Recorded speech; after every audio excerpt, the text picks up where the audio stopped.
This is Mike Cavnaugh with Hero News and HIVHero.org, and I'm here with the incredibly handsome Mark MacKillop. How are you? Good, how are you? I'm doing great. It's so nice to have you here, and you're my friend, so that makes it even better. It's great to be here.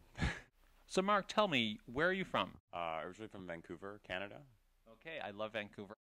So you just got off tour with the international tour, actually, of West Side Story, playing one of the leads, Riff. Tell us about that. It was an amazing experience. I have my background's in ballet, and I grew up doing musical theater. So it was kind of the perfect show for me at this point to kind of go and dance and get paid to travel the world.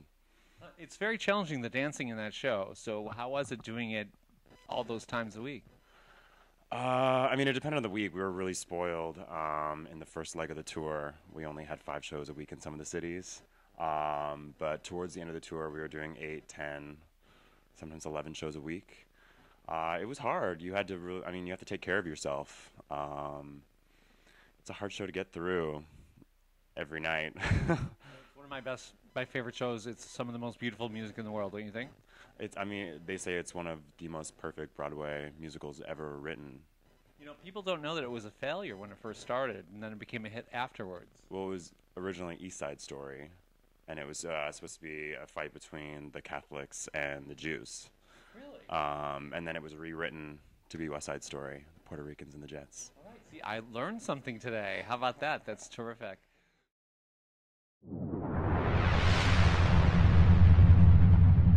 So you were a ballet dancer trained classically. How was that working with the Atlanta Ballet? It was an amazing experience. I started dancing very late when I was 17. Trained very intensively for 3 years in Vancouver under Lee Yeming at Pacific Dance Arts. I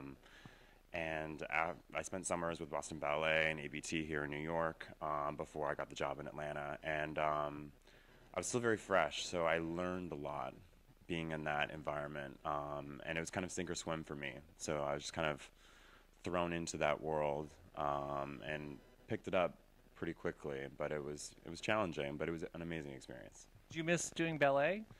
I think I'm such a performer that as long as I'm on stage and I'm performing and singing or dancing, I'm satisfied.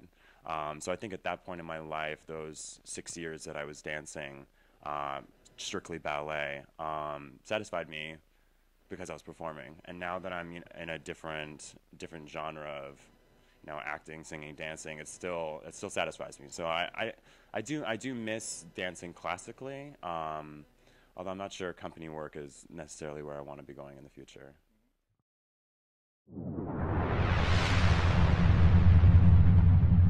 And we just saw a ballet today, Don Quixote. Want to say shout out to Sean Stewart. You were amazing.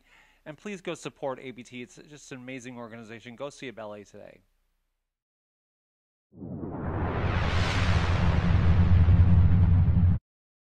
Was your mom a dance mom, or how did your parents react to you wanting to be a performer? Not at all. Growing up, my parents put me in karate when I was little, soccer, baseball. My parents were really pushing for me to be an athlete. And I mean, I guess I am. Dancers are athletes. But I was grade 9. We say grade 9 in Canada. I know it's ninth grade down in the U.S.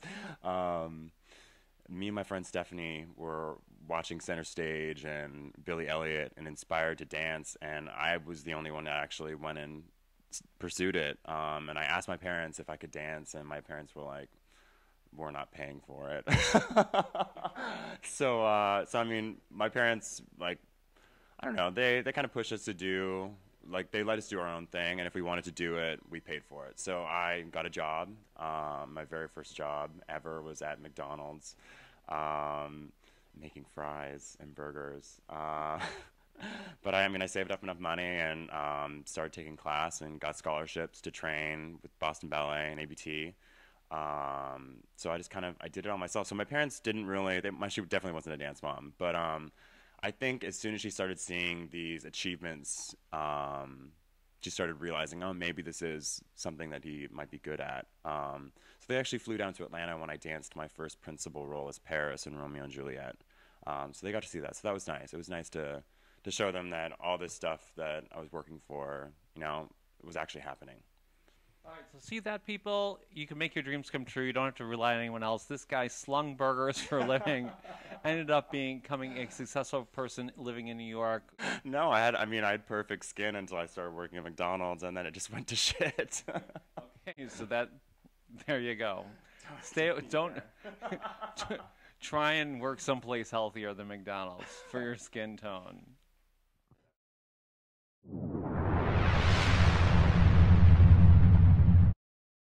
So, Mark, I'm going to show some of the pictures I have of you, but you've had quite a successful modeling career. Why is modeling different than anything else you've done?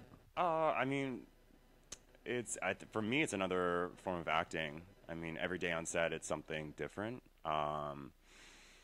I shot the campaign for the Parker Marine Hotels as the groom. So, the whole day I was in tuxedos from Tom Ford, and it was fun, and I got to pretend to be a heterosexual man marrying a woman.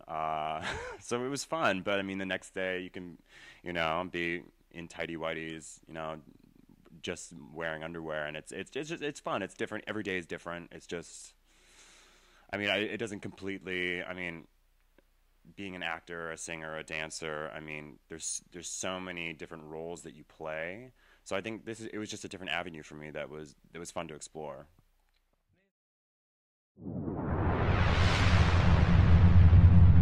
So, Mark, there's so many up-and-coming people that are going to look at you and admire you for what you've done and what you're going to do, because I know you're going to have a successful career. What advice would you give people about being in this business and how to prepare properly? The best advice I can honestly give to a lot of people is to get into dance class. Dancers are always working. It's so much harder if you're just a singer or just an actor or one of the two or both of them. If you can't dance, I mean, like I said, there will be that role for you that's perfect for you, but it's not going to come every year, every season. So if you are able to dance and move and you have that skill set in your pocket, you'll always be working, and you won't have as much downtime because you'll always be doing something. So the easiest way to be constantly working, which I think is success. If you're constantly working, that's being successful. So being successful isn't necessarily just being the principal on like this one show. It's not always about being that. I think being successful is just constantly working at your craft and being paid to do it. So, Mark, what is quirky about you? I collect fashion coffee table books. There's a tidbit for you. Okay. I have an impressive collection of books that are way too expensive, and it could probably pay my rent for the next year. So what do you do with them? I don't even look at them. That's the bad thing. They just sit there on the shelf.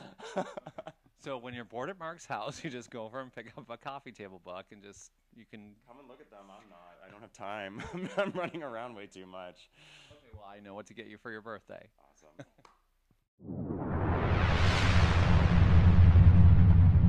So, Mark, as you know, we're a big supporter of Broadway Cares Equity Fights AIDS, and I know that you want to be a part of Broadway Bares this year. Why is that organization so important to you? It raises a lot of money for HIV research and support of people with HIV and AIDS all over. And I think it's an amazing cause. And I've had friends who've been doing it for years, and it always looks like so much fun. I see their pictures online and on Facebook, and it's been something I've been wanting to be a part of. I've just either been out of the country touring or just haven't been in the city. So this is the first year that it might actually happen. Be amazing. So listen, Broadway Bares is in June. You can get your tickets, and please do right away at BroadwayBares.com or BroadwayCares.org. It's one of the most spectacular events of the entire year. And for most people, like him, they get paid to have their clothes taken off. For me, I get paid to have them put on.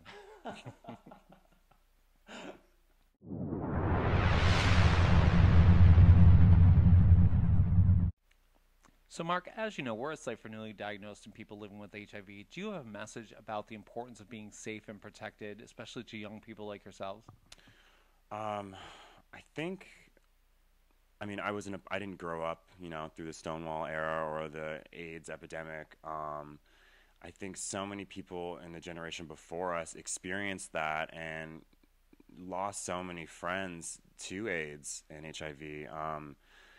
that they all know the deal. They know about safe sex because people were terrified to even kiss back then because they didn't know how it was transmitted. But I think because they've made so many advances in research that the younger generation these days is just oblivious to it.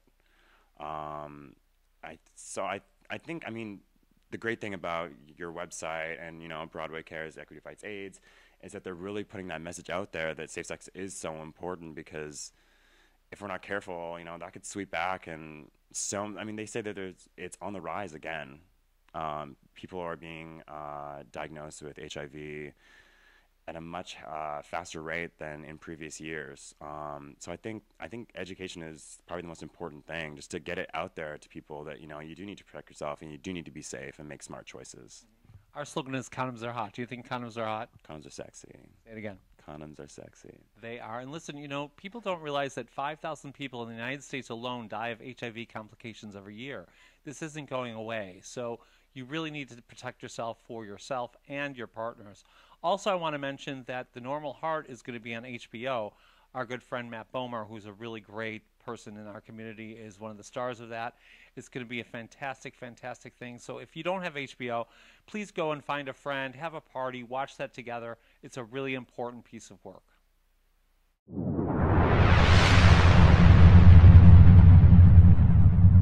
So Mark, if people want to know more about you, do you have a Facebook page? I do. I have my professional page on Facebook, Mark MacKillop.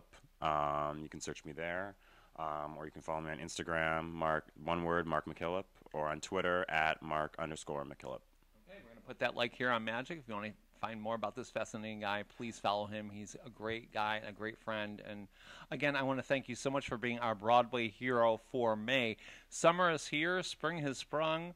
The weather is getting better. So I know you're going to be very successful, and I'm so proud of you for everything you've accomplished, and I know you're going to have a great career. Oh, thank you so much. Hi, I'm Mark MacKillop. I'm super excited to be the Broadway Hero of the Month for May. I just want everyone to stay safe and enjoy their summer.